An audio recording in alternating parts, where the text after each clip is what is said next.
네, JB타임 시작하도록 하겠습니다. 어제 하루가 참 힘들었습니다. 네, 힙합 패션을 하고 방송을 진행하는 사상 초유의 일을 제가 겪어가지고 참 힘들었는데 제작진이 오늘도 또 모자를 들고 왔습니다. 또 쓰라고 제가 거부를 했습니다. 잘했죠? 네, 저희 제작진들이 저를 너무 괴롭히고 있습니다. 힘듭니다, 하루하루가. 그렇죠, 더마카? 안녕하세요, 더마카입니다. 네. 저도 네. 근데 주동이 더마카인 걸로 제가 알고 있네요. 어제 힙합 JB의 여운이 아직 많이 남아 있는 것 같습니다. 네. 먼저 인사부터 할게요. 네. 방로스님, check it out, bro. 오, 발음 좋은데. 대답해 주셔야죠. 뭐라고요? 못 들었어요. 힙합과는 거리가 좀 있으신 걸로. 네, 한국말로 해주세요. 한국말로. 함초롬님, 네. 어제 JB타임 컨셉 신선한 충격이었습니다. 네, 주변에 많이 공유했습니다. 잘하셨어요. 네. 이렇게 반응이 좋은데 왜 그렇게 엄살을 부리십니까? 근데 어떤 분이 어제 제가 공약을 했잖아요. 5일 연속 10,000명 넘으면 그때는 또 한 번 이벤트를 한다. 네. 했더니 어떤 분이 뭐냐면 이번에는 거지 옷을 입고 한번 등장해요. 각설이 옷을 입고 그거 좋은 것 같아요. 왜냐 어울릴 것 같지 않아요, 저거? 그러면 서서 각설이 타령을 부르면서 하셔야 돼요. 노래는 못 부르고 제가 음치라 노래는 못 부르고 그건 각설이 패션은 좀 잘 어울릴 것 같아요. 그건 별로 보는 맛이 없을 것 같은데. 이기남님, 계속 힙합 스타일 아닌가요? 한 번만 하면 반칙이죠. 최소한 일주일은 해야지. 아무리 맛있는 짜장면도 매일 먹어봐요. 물려요. 지금 많은 분들이 아쉬워하고 계십니다. 어제 의상 너무 좋았다. 어제 완전 멋있었다. 모자 써라. 네. 힙합 룩 최소한 목요일까지는 해야 된다. 제가 어제 그 댓글도 봤어요. 아침 먹으면서 그걸 보다가 밥풀을 뿜었다. 밥풀을 뿜어갖고 TV 모니터에 그냥 다 붙어버렸다. 그래서 하루가 행복했다. 이런 분들 많았어요. 너무 재밌었다. 네. 요즘에 힘든데 이런 식으로 웃겨주면 좋다. 내용도 좋았다. 이런 것도 있었거든요. 그래서 조금 좀 이렇게 열려있는 자세로 하시면 좋을 것 같고요. 한복 입고 갓 쓰고 하라는 또 이런 댓글도 있네요. 저 한복 잘 어울려요. 엿장수 되십니다. 이런 얘기도 있네요. 예? 엿장수? 네. 한복 입고 각설이 그거 하면 엿장수 같다. 이런 거 있었고. 네. 강영기님. JB타임 새벽 출근길에 걸으면서 다시 보기 하는데 오늘은 본방 보려고 들어왔습니다. 잘하셨어요. 감사합니다. 많은 분들이 지금 속속 들어오고 계시고요. 더 많이 들어오셔야 되고. 근데 제가 어제 깜빡 잊은 게 있더라고요. 뭔데요? 좋아요 꾹, 구독 꾹 요걸 안 했어요. 그걸 왜 기본을 안 하고 기본을 망각하고 말해 지금. 여러분 좋아요 꾹, 구독 꾹. 왜냐하면 저희 프로그램에 이거 운동해 주시는 캠페인이라고 해야 되나? 그런 열혈 청취자분이 계셨는데 어제 오늘 안 보이고 계세요. 여기요님. 그래요? 네, 어제 오늘 안 보이고 계셔가지고 제가 찾다가 까먹은 것 같아요. 여러분? 여기요님 그럼 저 여기요라고 좀 댓글 달아주시면 되겠네요. 네, 달아주시고요. 좋아요 꾹, 구독 꾹 많이 남겨주시고 많은 의견과 댓글도 남겨주시면 더마카가 소환해서 JB에게 전해드리도록 하겠습니다. 아까 본방 시작하면서 뉴스 세계 시작하면서 잠깐 그 얘기를 했는데 촌철이라고 이제 촌철님들 이렇게 부른다고 아예 공식 명칭으로 하는 게 어떨까라고 이제 제가 얘기를 했잖아요. 네. 어떻게 생각하세요? 작가로서. 좋은 것 같아요. 그죠? 네. 우리 애청자 여러분들을 촌철님들 이렇게 부르면 괜찮을 것 같아요. 네, 촌철님들 많이 모여주시기 바랍니다. 네, 앞으로 그러면 JB타임에서도 용어를 그렇게 통일하도록 하겠습니다. 네, 알겠습니다. 자, 그리고 오늘 또 이제 본방 AS 좀 해야죠. 어떤 얘기들이 좀 들어왔어요? 네, 일단 2부에서 오늘 방송되는 PD수첩 치킨 전쟁에 대해서 이제 잠깐 저희가 살짝 맛보기를 보여드렸잖아요. 9시 5분님, 죽은 닭에 배달료, 임대료, 업자, 본사 등등 이것저것 덕지덕지 붙어서 가격만 엄청 올랐다. 그리고 먼데님, 치킨은 반반이 있지만 진실엔 반반이 없다. 명언. 명언이잖아요. 네, 칭찬. 명언 제조기라고 불러주세요. 네, 넘어갈게요. 성일종 의원과 함께하는 비상한 정치. 윤석열 총장이 정치를 한다면 영입하겠습니까? 물었죠. 성일종 의원의 답 뭐였죠? 영입한다는 얘기 안 했어요.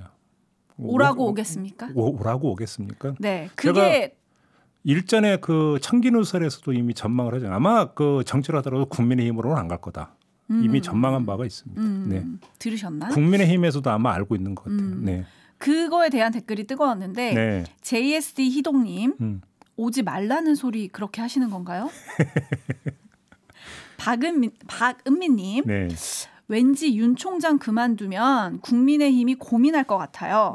영입도 싫고 대선 후보는 정당 후보 아니면 안 되는데 네. 과연 영입할까요? 제가 볼 때는 국민의힘의 심경이 아마 복잡할 것 같아요. 그다음에 그런 비슷한 기사도 몇 번 나왔어요. 윤석열 검찰총장을 바라보는 국민의힘의 심경. 어찌 본다면 별로 고울 수가 없는데 윤석열 총장을 곱게 볼 수가 없는데 국민의힘 입장에서는. 그렇죠. 과거로 거슬러 올라가면. 과거로 가면 그런데 현재로 놓고 보면 또 윤석열 총장에게 힘을 실어줘야 되는 그 복잡 미묘한 심경. 그죠? 네. 아마 그럴 거라는 거죠. 네. 그리고 제가 3주 연속 광고 중인데 아직도 모르는 분이 계십니다. 네. 촛불노님. 민주당도 출연시켜야 되는 거 아니에요? 그래서 시청자 줄어드는 겁니다. 광고해 주세요. 화요일에 국민의힘 비대위원 모시고요. 목요일에는 민주당 최고위원 김종민 최고위원도 고정으로 출연하십니다. 요거 좀 참고해 주시고요. 송원호 님이 조금 전에 오늘 구독했습니다라고 또 댓글 달아주셨네요. 네, 지금 많은 분들이 서로 이제 촌철님들이 서로 독려를 해주고 계신데 여기서 김종배님 요거 하나 잠깐 얘기하고 갈까? 네. 이성희님이 제이비님 혹시 가수 김종진님과 친척이신가요? 봄여름 가을 겨울. 네, 분위기가 비슷하다. 그분이 그 본관이 김해인지는 잘 모르겠어요. 같은 김씨 빼고는 인연이 전혀 없는데요. 예, 그렇다고 합니다, 여러분. 그분도 털개 회원이 되시나? 그렇게 되나? 예, 요즘에 모 그렇죠. 프로그램에 출연하고 계신데 머리 색깔과 수염 색깔이 꽤 비슷하세요. 예. 저하고? 예. 뭐 털개 회원, 준 회원 정도로 그러니까 공통 분모가 있는 걸로 하도록 하겠습니다. 네. AS는 여기까지 하고요. 오늘도 제이비님이 회심의 주제 준비했습니다. 들어갈까요? 자, 오늘은 주제를 2개로 준비를 했는데요. 자, 하나하나 한번 좀 풀어봅시다. 자, 먼저 이야기를 할 건 역시 윤석열 검찰총장과 관련된 이야기. 이거부터 시작을 하겠습니다. 네. 자, 윤석열 검찰총장 직무 배제 명령 집행정지 신청을 했고 어제 법정 신문이 있지 않았습니까? 네. 뭐 모든 언론이 너무나 많이 보도를 했기 때문에 굳이 여기서 이거 되풀 이유는 제가 볼 때는 없고요. 아무튼 신문이 끝나고 난 다음에 윤석열 총장의 법정 대리인인 이완구 변호사가 기자들 앞에서 입장을 밝혔어요. 근데 이 밝힌 입장 중에 눈길을 끄는 대목이 하나가 있더라고요. 그래서 오늘 요것만 딱 핀셋으로 딱 뽑아가지고 딱 뽑아서 이제 그걸 지금부터 이야기를 할 텐데, 자, 먼저 깔아놓은 논리가 뭐냐면 이거예요. 정부 의사에 반하는 수사를 했다는 이유로 불편해진 검찰총장을 편법으로 쫓아내려고 하는 거 아니냐. 이게 이완규 변호사의 이제 논리인데, 뭐 이거에 익히 예상했던 주장이니까 그 판단은 우리 촌철님들에게 맡기겠습니다. 뭐 저는 여기에 대해서 토를 붙일 생각은 없고요. 제가 그러니까 눈길이 꽂혔던, 제가 시선 집중했던 건 그 다음에 나왔던 한 말인데, 판사 성향 분석 문건을 갖고 사찰을 했다고 말하기는 어렵다라고 법정에서 신문 과정에서 주장을 했다고 운을 뗀 다음에 이 그 핵심적인 한 문장을 언급을 합니다. 그대로 읽어드리면, 일부 판사에 대한 일부 기재가 적절하냐는 문제 제기는 있을 수 있지만 그 기재 때문에 전체 문서의 성격을 사찰로 보기는 어렵다라는 말을 이완규 변호사가 날립니다.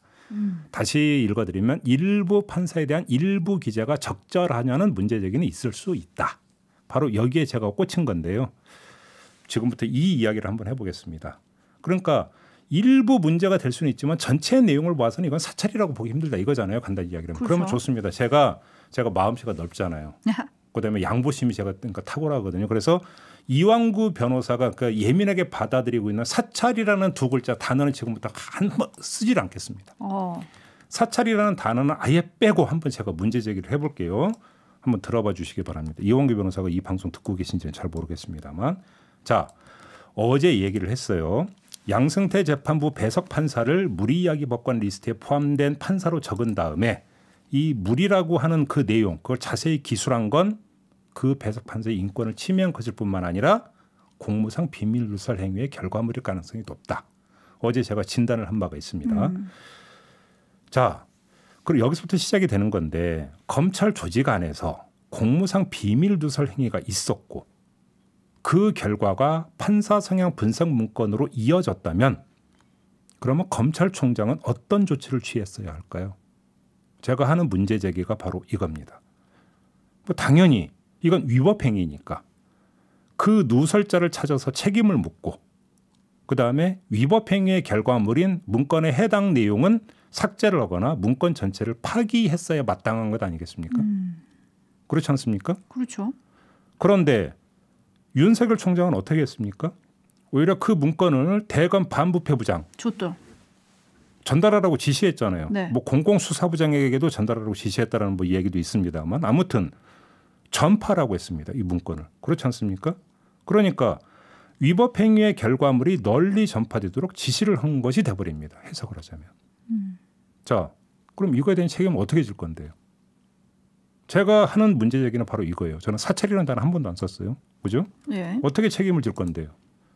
여기서 이런 얘기가 나올 수 있습니다. 이게 그러니까 그 공무상 비밀 누설 행위의 결과물인지 윤석열 총장이 어떻게 알 수 있었겠느냐? 몰랐으면 어떻게 할 수 있는 게 아니지 않느냐? 이런 반박이 나올까 봐 한마디만 덧붙이겠습니다. 양승태 전 대법원장에 대한 수사는 윤석열 총장이 서울중앙지검장으로 있을 때 진행된 것이었어요.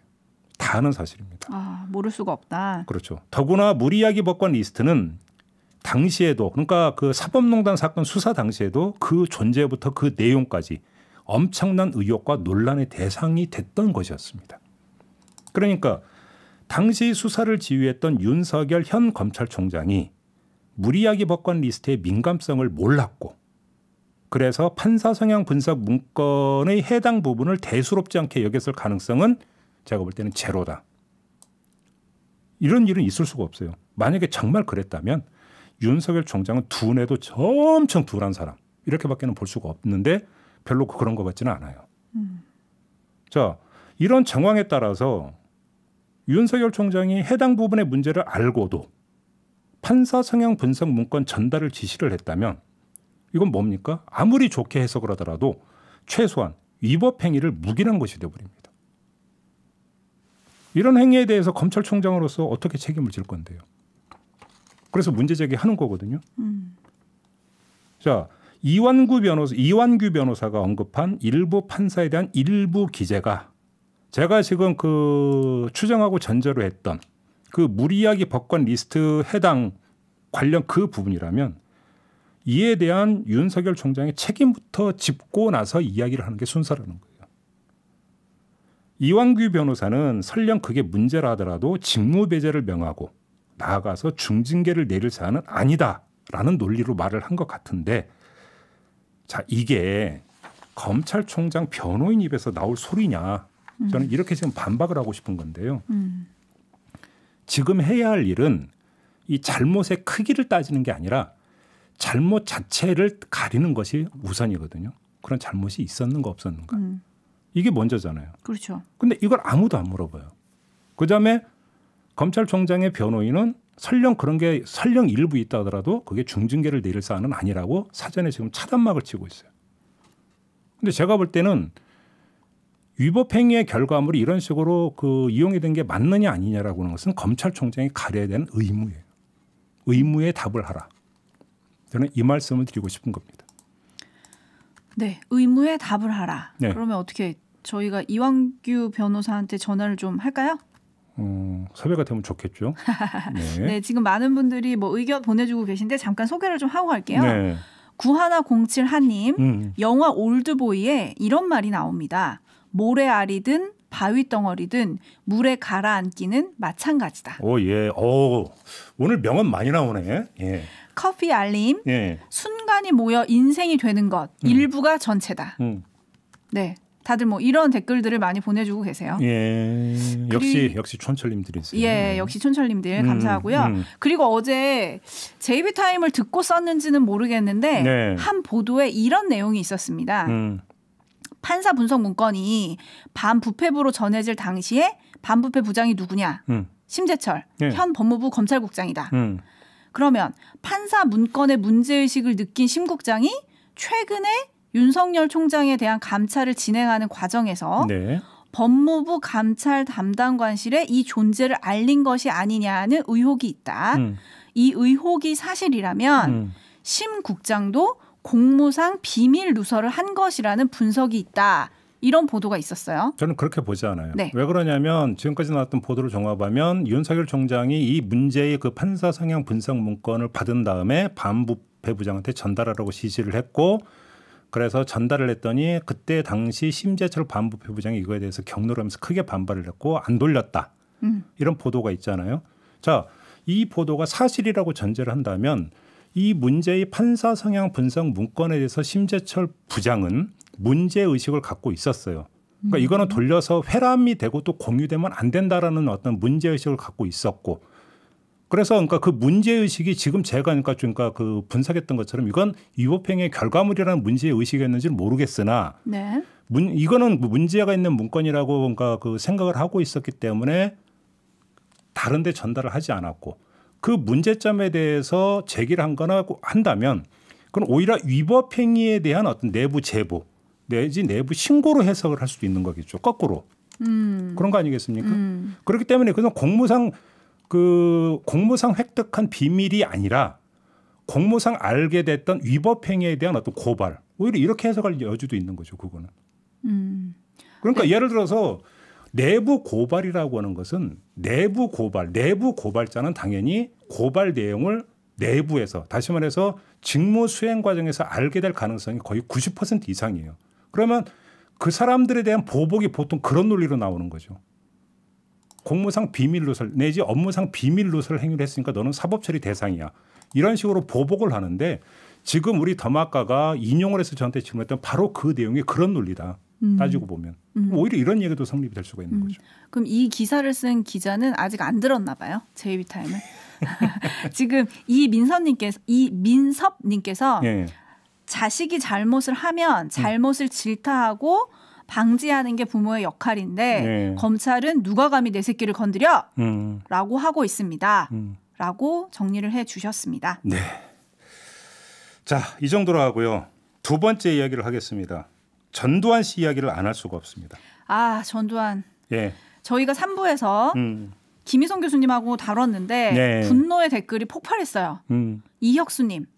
전두환이야말로 확증 편향주의자다. 자기는 나라를 위해서 했다니 환장하겠다. 네. 네, 유튜브라서 이런 거 괜찮죠? 네, 괜찮아요. 네네. 아니 그리고 그건 국어사전에 등재된 표현이에요. 아 예. 예. 제 평소 말투랑은 좀 달라서. 이재래님. 진실을 얘기를 해야지. 이재래님. 네. 자기의 잘못도 뉘우치지 않는 범죄자를 사면해주는 어리석은 아량의 대가가 이렇게 크다는 걸 보여준다. 앞으로는 뉘우치지 않는 범죄자는 사면하면 안 된다는 표본이 바로 전두환이다. 예. 정신 차려라. 맞아. 이 정신 차려라는 약간 정부한테 하는 말인 것 같아요. 예전의 정부와 지금의 정부와 앞으로의 정부에게. 그러니까 왜 사면을 해줬냐 이거죠. 네. 그리고 흑장군님은 조금 다른 이야기일 수도 있는데 프랑스의 경우 나치에 부역했던 자들의 경우 90 넘은 노인네도 법정에 세우고 처벌한다. 아직도 단죄의 시간이 남아있다. 뭐 이런 의미로 많은 분들이 분노의 댓글을 보내주셨습니다. 네, 저도 오늘 분노의 한 말을 덧붙여야 될 것 같은데요. 각을 약간만 좀 틀어보겠습니다. 자, 1심 판결이 나왔고 한마디로 얘기하면 개갈 안 나는 판결이다. 이렇게 이야기를 할 수 있을 것 같습니다. 근데 그 의미는 조금 전에 김유성 교수가 짚었으니까 여기서 되풀이할 생각은 없고요. 따로 떼어서 얘기할 게 있어서 지금부터 이제 운을 떼겠는데 그 재판 과정에서 있잖아요. 네. 전두환 씨가 헬기 사격을 부인하면서 이렇게 주장한 적이 있었어요. 이것도 문장을 그대로 제가 읽어드리면 그러니까 헬기 사격을 뜻하는 거예요. 그런 무모한 짓을 대한민국의 아들인 헬기 사격수가 하지 않았을 것으로 나는 지금도 믿고 있다. 다시 읽어드릴게요. 그런 무모한 짓을 대한민국의 아들인 헬기 사격수가 하지 않았을 것으로 나는 지금도 믿고 있다. 자, 이 문장을 보고 제가 완전히 꼭지가 돌았는데요. 전두환 씨에게 물어야 할 죄가 한두 가지가 아니지만 그 중에 하나로 정말 용서할 수 없는 게 바로 이 대목에 고스란히 담겨 있는데 이 한 문장에서 추출해야 되는 게 두 가지 요소가 있어요. 첫째는 폐륜, 두 번째는 비열함. 이 두 가지가 있는데 제가 왜 이렇게 이야기하면 먼저 폐륜이 뭡니까? 인간으로서는 해서는 안 되는 짓을 했을 때 우리는 폐륜이라고 이야기합니다. 그렇죠. 자, 근데 폐륜적 요소를 이야기하는 게 뭐냐면 대한민국의 아들인 병사들에게 이 동포에게 칼을 휘둘고 총을 발사하고 심지어 헬기 사격까지 하도록 내몬 죄가 있는 것 아니겠습니까? 그러니까 전두환 일당의 이런 만행으로 인해서 수많은 젊은 병사들이 죄책감에 시달렸고 수많은 청춘들이 스스로 폐인으로 내몰렸습니다. 영화 박하사탕이라고 혹시 보셨어요? 설경구 씨가 주연을 했던. 네, 보지는 못했습니다. 근데 그 유명한 장면 알죠? 나 돌아갈래. 네. 반폐인이 된 상태로 나 돌아갈래라고 절규했던 장면. 기억나시는 아마 우리 촌철님들이 많을 텐데 순수했던 시절로 돌아가고 싶어도 돌아가지 못하게 만든 장본인이 누구냐면 바로 전두환 일당, 신건부 일당 아닙니까? 그렇지 않습니까? 네. 그런데 정말로 어떤 헬기 사격을 시켰다라고 한다면 그 자체가 폐륜 범죄라는 거예요.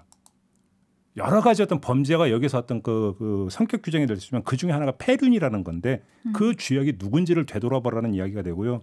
두 번째가 비열함인데 그럼에도 불구하고 전두환 씨는 발뺌을 하는 거예요. 잘 들어봐요. 헬기 사격을 부인하면서도 행간의 여지를 남겼는데 만에 하나라도 헬기 사격이 있었다 해도 그건 헬기 사격수의 독자적인 행위로 설정해 놓고 있는 거예요. 봐요. 이런 거잖아요. 대한민국의 아들인 헬기 사격수가 하지 않았을 것으로 나는 지금도 믿고 있다. 이게 이제 국어 시간에 배우는 뭡니까? 관찰자 시점이에요. 그죠? 구경꾼 시점에서 나는 그러지 않았을 거라고 대한민국의 아들인 병사들이 그러지 않았을 것이라고 믿고 있다라고 하는 것은 뭐냐면 나는 모르는데 설마 헬기 사격수들이 그런 짓을 했겠어요? 이런 거잖아요. 그러니까 자신을 관찰자로 놓고 대한민국의 아들인 헬기 사격수를 걱정하는 어른으로 지금 설정해 놓고 있는 거잖아요. 자기 스스로를. 이게 얼마나 비열한 짓이에요, 이게. 얼마나 비열한 설정이에요, 정말. 응? 정말 화가 나는 게 뭐냐면은 그럼에도 불구하고 대한민국의 현실은 정의봉을 들지 못하게 들어서는 안 된다라는 거예요. 정의봉 기억나십니까? 정의봉이 뭔지. 네. 백범 김구 선생을 시해한 안두희에게 버스기사 박기서 씨가 휘둘렀던 그 정의봉을 말하는 거예요. 박기서 씨는 사법 처리를 받았습니다. 우리나라의 법은 정의봉을 불법으로 규정을 하고 처벌을 해요. 그리고 이 법은 지켜야 됩니다. 당연히. 국민의 한 사람으로서 지켜야 하죠. 그래서 더 복장 터지는 건데요. 그래서 더 안타깝고 그래서 더 복장 터지는 거예요. 재판이 끝난 후 이 광주 시민들이 전두환이 타지도 않은 승용차에 계란을 투척하고 밀가루를 뿌리지 않았습니까? 저는 이런 생각을 해봤어요. 그 장면을 보면서 과연 저분들이 정말 밀가루, 계란으로 만족을 했을까? 아마도 심경은 정의봉을 들고 싶었을 거다라는 생각을 해요. 근데 정의봉은 들 수가 없는 거잖아요. 법이 허용을 하지 않으니까. 그러면 법이 허용을 하지 않으면 대신해서 법이 철퇴를 그러니까 내려쳐야 되는 거잖아요. 그러면 당사자들이나 국민들이 그 엄청난 분노로 정의봉을 들고 싶은 심정을 막는 대신에 법이 그 심경을 대신해서 철퇴를 가야 되는데 우리의 법은 너무나 자상해요. 아니 자상하다는 표현은 별로 성립이 안 되는 것 같고 너무 무력해요. 그잖아요. 그래서 어제 판결 나온 다음에 무슨 이야기가 나왔습니까? 유죄 나온 건 좋은데 형량이 너무 낮다. 이런 이야기가 좀 나오는 거죠. 네, 지금 뭐 많은 분들이 같이 분노하고 계신데 일단 제이비님 워워 조금 이렇게 감정을 내려놓으시라는 분도 계셨고 네. 민주주의의 아버지다라고 말했던 이순자 씨가 그런 말을 했었죠. 그거를 이제 소환하시면서 정말 기가 찬다 이런 분들도 많이 계시고 또 전두환 씨가 재판장에서 계속 잤잖아요. 아이고, 예. 네, 이제 그것 때문에 또 열받으신 분들도 많고 훈이향기님 예. 골프 칠 땐 정신이 멀쩡하고 법원만 가면 자빠져 잔다. 제가 오늘 너무 격한 말을 많이 하게 되는데 뭐 촌철님들도 이해를 해주실 거라고 믿고 네. 야니님 자기 잘못을 남 탓, 국민 탓하는 사람 너무 비열하다. 문재춘님 역사에게 부끄러움은 선량한 우리 시민의 목. 네. 진상규명조사위원회에 수사권을 부여해 주는 게 첫걸음이다. 이런 얘기 해주셨고요. 네. 먼데님 피해자가 용서하지 않는 가해자는 양형하면 안 됩니다. 그리고 이제 많은 분들이 집행유예가 어제 나왔잖아요. 네. 그게 무슨 의미냐. 네. 너무 낮다. 뭐 그런 의미 많이 보내주셨고 장금선님 아직도 쩌렁쩌렁 호통을 치던데 죽어도 반송 안 할 것 같습니다. 이런 의견을 보내주셨어요. 네. 그리고 어떤 분이 욕 많이 먹으면 오래 사나?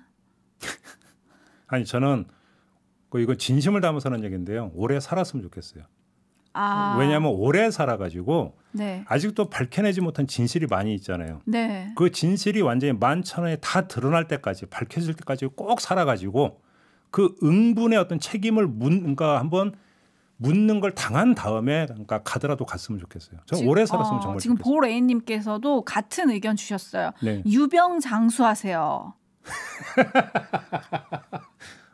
무병장수 아니라 유병장수입니다. 네, 네. 왜냐하면 오래 있어야 된다. 그리고 잔 거는 존 게 아니고 뭐 고령이고 뭐 아프고 뭐 이런 얘기를 그쪽에서 하는데 네. 그게 아니고 법을 조롱한 거다. 마지막까지 우리를 조롱한 거다. 이런 의견도 진짜 많이 보내주시고 예. 지금 댓글이 너무 빨리 올라가가지고 제가 지금 다 못 보고 있어요. 네.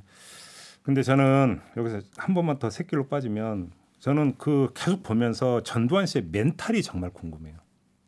어쩌면 저렇게 저게 멘탈의 덕인가, 그러니까 이 철면의 덕인지는 잘 모르겠지만 아무튼 저렇게 철면피 행각이 나타나는 그 멘탈이 도대체 어떤 멘탈, 어떻게 작동하고 있는지가 정말 궁금하거든요. 우리가 이제 이런 말 하잖아요. 일말의 양심, 그죠? 일말의 양심도 없는 거잖아요. 간단히 한마디로 정리를 하면. 확증 편향주의자. 어떻게 그럴 수가 있나?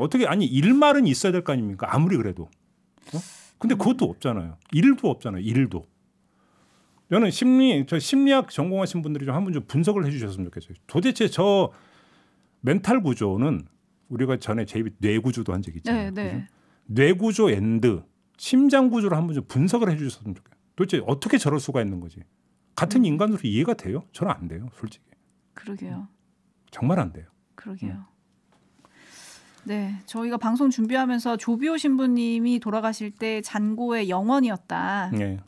다 나눠주고 가셔서 영원이었다. 이런 자료를 봤는데 네. 전두환 씨는 전 재산이 29만 원이지만 지금 엄청 잘 살고 있잖아요. 네. 네, 그래서 지금 많은 분들이 또 그 29만 원 소환하셔가지고 재산 환수 어떻게 되는 거냐. 그러니까 얼마 전에 또 판결 났잖아요. 본체는 압류 못하고. 그잖아요. 네. 지금 이게 법이잖아요. 그러니까 간단히 얘기를 하면 지금 법을 믿고 희롱하고 있는 거 아니에요? 한편으로는. 네. 법을 어떻게 뜯어 고쳐야 되나요? 그러니까 이 법을 믿고 희롱하는 거에 대해서 법의 철퇴가 내려지지 않는 게 문제의 핵심인 거죠. 그렇게 정리를 해도 될 것 같습니다. 벤토리 귀요미님이 아직 순수한 영혼 제이위님 그들은 자기들밖에 몰라요. 그렇죠.